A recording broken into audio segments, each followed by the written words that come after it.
As Michael Scott once famously said, I'm not superstitious, but I am a little stitious. And the Denver Broncos, there is no way they're drafting at 20. In this video, I'm telling you why they are not drafting at 20. They're either moving up or moving back. Who would it be for? And what overlooked position is about to have a sophomore surge like we have never seen before? That and way more in this video. If you're new to the channel, I'm a diehard Denver Broncos fan named Ben, a real football guy, and it helps me in the YouTube algorithm out if you like the Broncos, if you would like and subscribe. First off, I just loved this here. Let me know how this makes you feel and like the feelings this conjures up to see last year at this time. They made predictions about who was going to have the first pick in the draft, and they thought it was going to be us, guys. They thought we were going to be 3-14, and boy, oh boy, is their face red as your Denver Broncos won 10 games, made the playoffs, gave the Buffalo Bills a great run in the playoffs, and it's just amazing to not be picking at 1. But it's also kind of a bummer because as we look at what the Broncos' needs are, absolutely love this article by PFF. It goes through and it ranks the biggest needs that you have from a starter standpoint to make the playoffs, to make a deep run in the playoffs. And the Broncos are setting up absolutely beautifully. You look at most teams on here and you are seeing their remaining starters that they need to be a contender. You're seeing some teams have 5 starters that they need to be a contender. And when you go to the Denver Broncos, guess what's the only position that PFF thinks that we need to solve before we go into the regular season? You know what it is, and it is the position of running back. That is a great problem to have. You're telling me that all we need is a little sprinkles on top of our cupcake? Like, that's the easiest thing to get. We know that great running backs, you can get them undrafted. You can find them in the 6th round. But are you going to be able to find a great running back at 20? I don't know if you're going to be able to find an elite guy. Again, absolutely am feeling this take right now that I think the 20th overall draft pick is a horrible place for the Broncos to get a starting running back because I think you're going to end up reaching for the best available there because I think Omarion Hampton and Ashton Jeanty are both going to be off of the board. We've seen Ashton Jeanty rumored all the way up to 6 for the Vegas Raiders. I did a live stream with a Raiders content creator, and he's like, we're getting Ashton Jeanty. I'm not even thinking twice about it. He thinks that's what's going to happen. And now you're seeing Omarion Hampton visit the Bears. He's also visited with the Cowboys. He was on with Shannon Sharp saying he thinks he's not going to still be on the board at 20 when the Broncos draft. And so I think there's a very realistic situation that the Broncos are going to trade up for Ashton Jeanty, or they're going to trade out of that 20th spot because you are easily at 20 going to be able to find an amazing playmaking wide receiver like a Tet McMillan, like Golden, the speed strat of Texas, like a Luther Burden. But I think everyone is very sleeping on what we actually already have in our wide receivers. And Sean Payton came out and said it on Kay Adams. We know Kay Adams is basically his truth serum. He will tell her anything that, and he's always truthful with her. She was the one who's kind of broke the news that the Broncos were going to win more than 7 games last year. Sean Payton always tells her the truth, and he's like, we're actually better at wide receiver than a lot of people think. Now, here's the thing with wide receivers in the NFL. It is one of the slowest positions to actually learn, and when you see a Ladd McConkey go off and have a great year, that kind of like resets your expectations. Like, well, why didn't Devaughn Vele and Troy Franklin play as good as him? And he is the outlier. If you look at all of our favorite wide receivers right now, and the jump that they had from year 1 to year 2, and then you extrapolate that on Devaughn Vele and Troy Franklin, your mind is going to be blown. So you look at Courtland Sutton's first year with the Broncos, nothing to write home about. He had 42 receptions, 4 touchdowns. His second year, he has 30 more receptions, like almost doubles his yardage and has 2 more touchdowns and makes the Pro Bowl. DJ Chark, same thing. You see a measly 174 yards his first year in Jacksonville. Second year, 1,000 yards. You see DK Metcalf came out like looking just jacked out of his mind. 58 receptions his first year, 83, almost another 30 receptions his second year. Same AJ Brown, you're seeing a huge jump. Even guys who like had great years as rookies, 88 yards for 88 receptions year 1 for Justin Jefferson. Year 2, he gets 20 more receptions. He makes a Pro Bowl.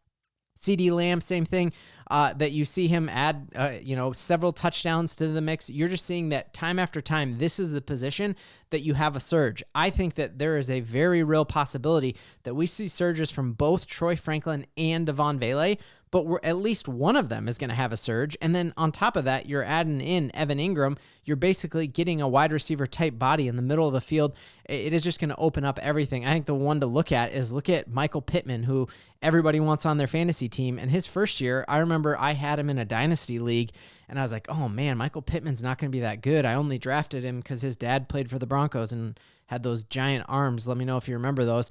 He had 40 receptions his first year, doubles it and adds some, and has 88 his second year, and just absolutely has a huge jump. And if you look at how this is kind of projecting for the Broncos, I think Devaughn Vele was set to have a type of year just like a Lad McConkey. You remember that first game that we almost beat the Seahawks, despite the fact that it was Bo Nix's first game, and he was playing in the wild Seattle environment there against a brand new coordinator. We didn't even know how to game plan for him. Devaughn Vele, 8 targets, 8 receptions. Absolutely ridiculous to do that as rookie to rookie there.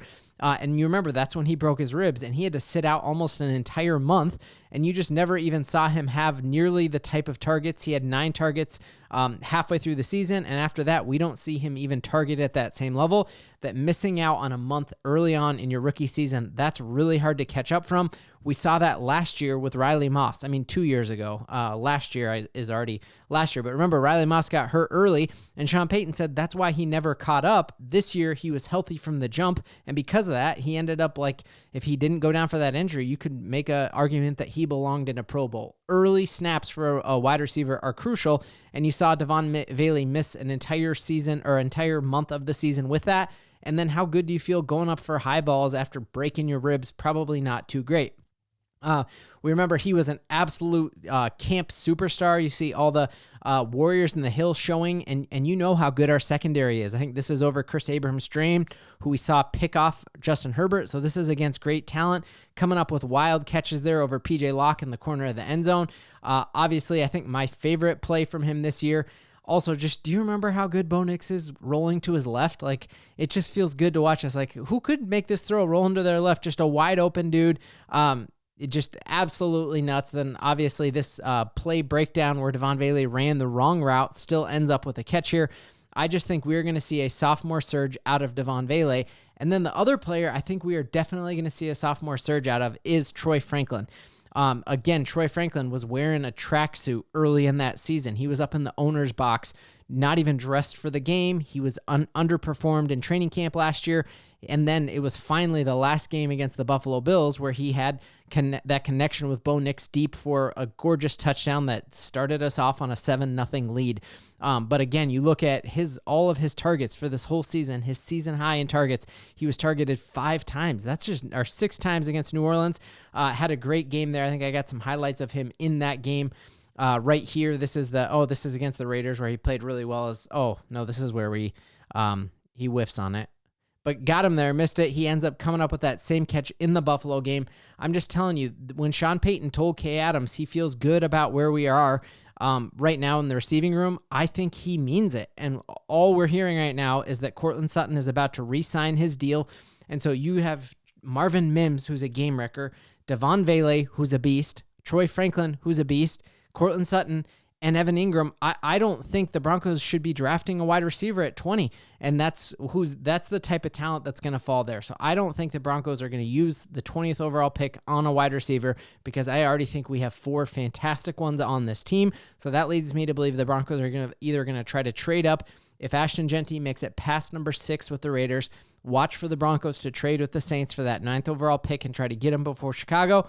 And if Ashton Jeanty and Omarion Hampton are both off the board at 20, I think it's worth the Broncos to trade back because we do not want to be reaching, but I could be totally off base there. Let me know your wildest predictions. I can't wait to hear it. Broncos country, we got a ton to believe in. It wasn't even close. Come on.